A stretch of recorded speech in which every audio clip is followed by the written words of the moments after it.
somebody here asked that, do you believe that Jesus died for us? The day I will see a white man dying for a black man, then I'll believe in the white Jesus dying for black people. As far as I'm concerned, the black man is still hanging on the cross, surrounded by the two thieves on the left and on the right.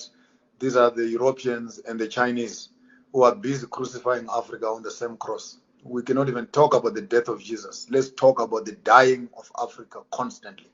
Let's not create theology of poverty and misery and glorify the death of Jesus when our brothers and sisters are still dying. The death of Christ, therefore, is a symbolic death, the death of truth, the death of the poor, the death of the marginalized, the death of the children of the soil. And if religion is used to pacify that, then that is the doctrine of demons. For he came to set the captives free. And until Africa is free, there's no Jesus who has died on the cross. We are still dying to date. It cannot take one man to save the whole world. Yet we have 20 million Africans who drowned in the sea during slave trade. Is this God not tired of drinking blood? How much more blood does he need?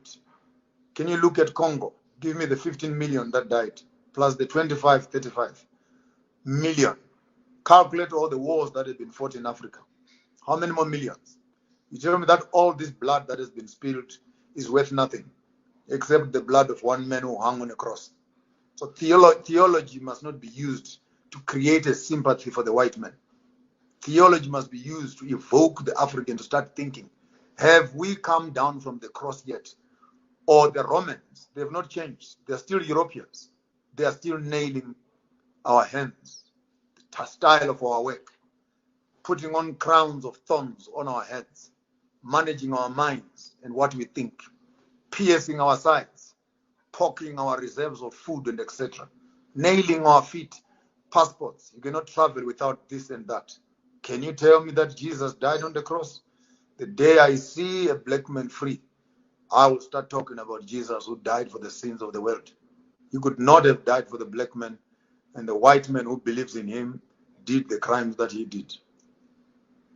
Oh, Bishop. So now if this is what you're saying, that until you see a black man free, then you now believe that Jesus died for us, then you still say that sometimes you still go to SDA with your family. Then why are you going there?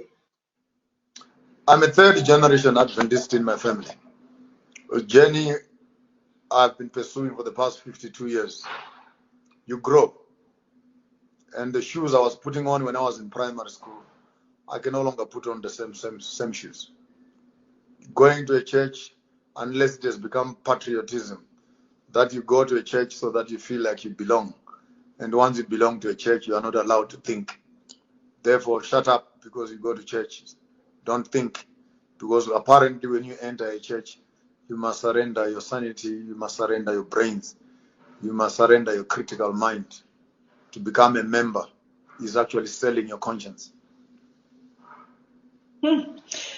Bishop, and many people also believe that Christianity is the way to make heaven. Does it mean that our forefathers who died before Christianity was brought to Africa didn't or won't make heaven? The paganism of making an African wait for the heaven in the sky when the European is eating the heavens on earth is another doctrine of demons. Therefore, education and religion has become a passport of escaping from poverty. I don't want that religion at all. I cannot go to heaven to walk on the streets of gold when I have never touched the bar of gold on earth. I can't walk to heaven and own the estate of heaven when I fail to look after my own ground. Question: if God wanted us in heaven, why did he create us on earth? Now it's a big mission to kill all of us and resurrect us and move us to heaven for 1,000 years and bring us back here again. Why is the bother? To kill people during the times of Noah and to preserve the devil. To kill your own son and you don't kill the devil. And apparently you must wait until the end of time to kill the devil. Why kill your son when you can kill the enemy yourself?